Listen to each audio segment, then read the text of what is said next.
The sensation of falling didn't end with a tear, it deepened.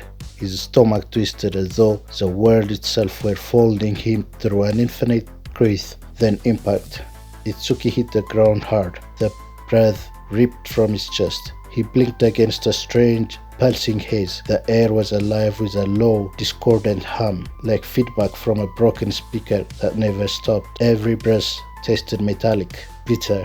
He pushed himself up, only to freeze. The city around him was Osaka, but not. Towers leaned at impossible angles. The city around him was Osaka, but not.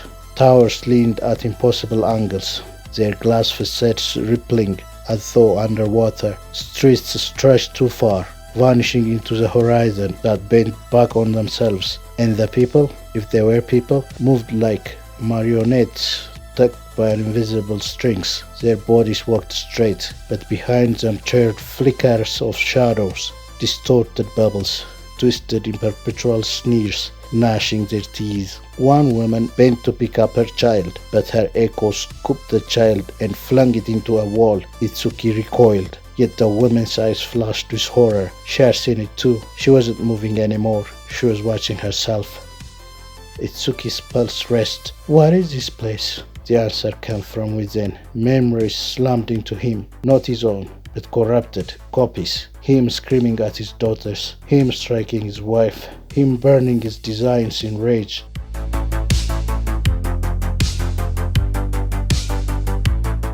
He staggered under the weight of them, clutching his head. No, that's not me. That's not. A shadow stepped from the haze, tall, broad, bold, eyes bulging like marbles ready to pop. Hiroto Yamashita, or rather, the echo of Hiroto. Its mouth stretched into a jagged grin, lips peeling back to reveal fangs too long for a human jaw. Its hand ended in claws that scraped the ground as it walked. Every movement carried the same authority Hiroto had wielded at the office, except now it was stripped of civility, reduced to pure menace. You can't run from me, Takahashi, the monster said. Its voice was Hiroto's, but distorted, as if played backward through a broken speaker. You have already given me your life. Now give me your soul. Itsuki stumbled back, panic clawing through his ribs. Behind him, his own echo stirred.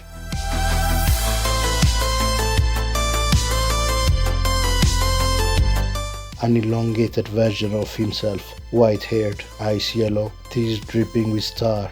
It whispered in his own voice, You already think like me. You fear me. Let me in. No. No! Every fear he had suppressed came alive in the air around him. His daughters crying for food, his wife's suitcase by the door, his boss's smirk as he signed a termination notice. They weren't just thoughts. They became physical, surrounding him, taunting him with voices he couldn't shut out. The Hiroto echo lunged. Claws sliced the air, missing his chest by an inch. Itsuki fell to the ground, scrambling backward, heart jackhammering. Give me what's mine, the echo roared. Itsuki's mind scrambled for escape. His breath came fast, ragged, and then memory, a small, folded paper, still in his pocket, his daughter's drawing. He fumbled for it, fingers shaking. It was creased, crumpled from a day in his jacket, but the childish lines were still there, a door, drawn in thick purple crayons, surrounded by scribbled stars. She had handed it to him that morning,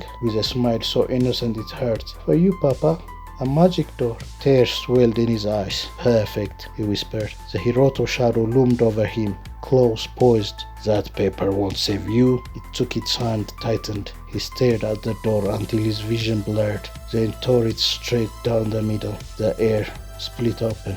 Reality itself screamed. A fissure of light burst out, jagged and brilliant. The Dominion convulsed, the echoes shrieking in rage, their bodies unraveling like smoke. The Hiroto master's claws swiped, but struck only air. Its fanged mouth bellowing its fury as Itsuki hurled himself into the tear, and then silence.